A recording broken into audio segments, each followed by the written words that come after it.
대장의 생리. 대장의 생리는 아주 간단해요. 대장의 생리는 대장자, 전도지관, 변화, 출언이에요. 대장의 생리와 관계된 하나의 문장이 그래요. 대장이란 놈은 벼슬로 치면 전도지관이에요. 작용은 변화, 출언이에요. 그러면 전도지관이란 뭐냐면 다음으로 넘겨주는 역할인데, 소장에서 넘어오면 난문을 통과하면 맹장, 맹장에서 올라가면 상행결장, 상행결장에서 꺾어지면 횡행결장, 횡행결장에서 꺾어져 내려가면 하행결장, 그 다음에 S자결장, 그 다음에 직장, 그리고 학문이잖아요. 이렇게 소장에서 넘겨받은 음식물 찌꺼기에서 맹장에서 상행결장으로, 상행에서 횡행으로, 횡행에서 하행으로, 하행에서 S자상으로, S자상에서 직장으로, 이렇게 다음 단계로 음식물 찌꺼기를 자꾸 넘겨주고 하는 역할을 전도라 그래요. 그리고 변화 출원은 뭐냐면 소장에서 넘어온 음식물 찌꺼기에서 물을 있는 대로 흡수해요. 그러면 그 흡수하는 물을 진이라 그래요. 그런데 음식물에서 수분을 최대한 흡수한 나머지 찌꺼기가 뭐냐면 조박이라 그래요. 우리 옛날에 막걸리 만들 때 마지막 술 찌개미가 나와요. 이 조박할 때 박자가 찌개미, 술 찌꺼기 박 이런 뜻이거든요. 그러니까 음식물의 마지막 단계가 찌꺼기잖아요. 그걸 조박이라 그래요. 그래서 음식물 찌꺼기를 조박으로 만들어서 수분을 최대한 흡수해서 조박으로 만들어서 항문 밖으로 나오면 똥이라 그러잖아요.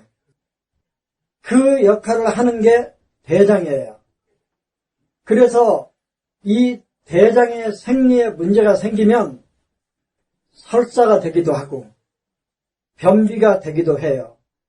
그래서 설사, 변비는 대장의 가장 중요한 병적 현상이에요. 그 다음에 또 하나 대장의 생리가 있는데 대장주진이라는 표현이 나와요. 뭐냐면 우리가 음식물을 먹으면 물과 곡식이 합해지면 수곡이라 그러잖아요. 이 수곡이 우리 위에 들어가면 두세 시간 내지 서너 시간 위에서 주물러주고 하는 사이에 위에서 12지장으로 빠져나온 문이 유문이에요. 그런데 식도에서 밥통으로 넘어가는 문이 분문인데 분문과 유문 사이에 음식을 가둬놓고 주무르고 하다 보면 이게 죽이 돼요. 이게 죽 상태로 변하는 거예요. 저 어릴 때 어머니가 풀 주머니에 밥을 이렇게 한 그릇 담아주면 제가 그걸 자꾸 주무르고 있어요. 그러면 이게 풀이 되는 거거든요. 그런데 왜 족삼리가 족양명 위의 대표열인 족삼리가 지인의 편차를 조절하는 혈이 되느냐면 분문에서 유문 사이에서 주물러주고 한 20 내지 26초에 한 번씩 주무른다네요.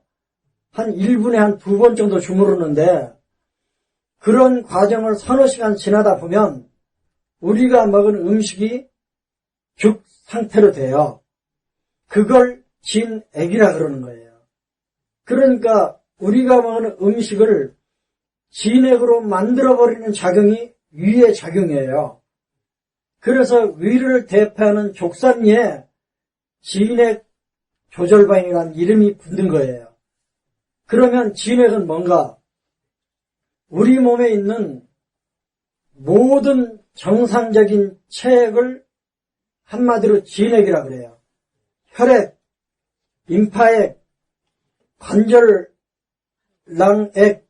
그 다음에 눈, 코, 귀, 입, 척수막, 뇌수막 이런 데 들어있는 모든 액체를 통틀어서 진액이라 그래요.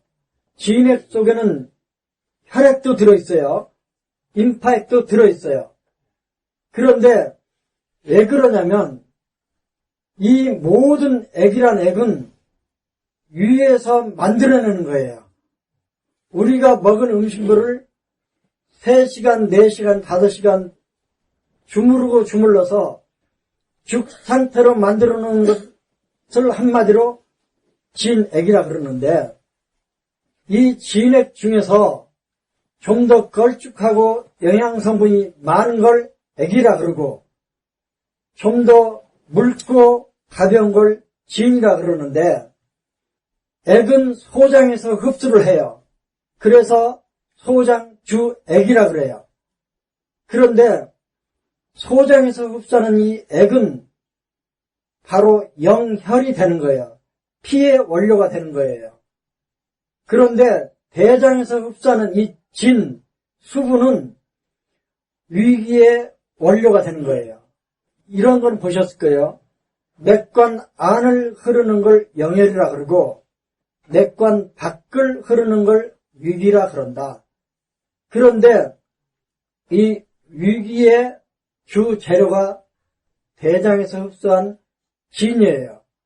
그러면 이 대장에서 흡수한 진은 무슨 역할을 하냐면 피부나 피부 아래에 있는 조직들, 근막과 근육 사이, 근육과 근육 사이에서 부드럽게 적셔주는 윤활유 역할을 해요. 우리가 하루에 엄청난 활동을 하는데 이 진이라고 하는 피부를 적셔주고 피부 밑을 적셔주는 액체가 없으면 불나버리는 거예요. 열나버리는 거죠.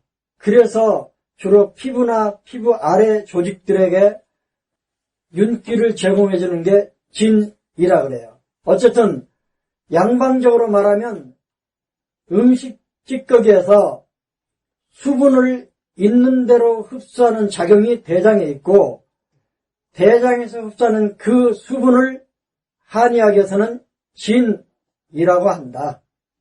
또 하나, 대장의 생리 가운데 사백문이라는 게 있어요. 이 백문은 우리가 똥구멍을 뭐라 그러죠? 홍문이라 그러나? 갑자기 생각이 안 나네.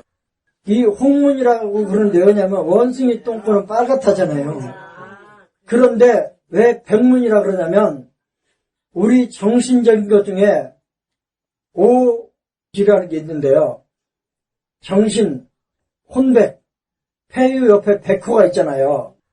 심유 옆에 신당이 있어요. 이건 믿을 신자예요. 그러니까 하여간 그런 거예요. 정신신자인가 보다, 정신. 그 다음에 간 옆에 혼문이 있어요. 간, 유 옆에 혼이에요. 그 다음에 비, 유 옆에 의사가 있어요. 뜻의. 그 다음에 신유 옆에 지실이 있어요. 이렇게 백, 신, 혼, 의, 지, 이 5가지 정신을 우리가 오지인가 그렇게 말을 하는데 그 중에 백패와 연관된 이 백이 사람이 죽을 때 어디로 빠져나가냐면 항문으로 빠져나간대요. 항문.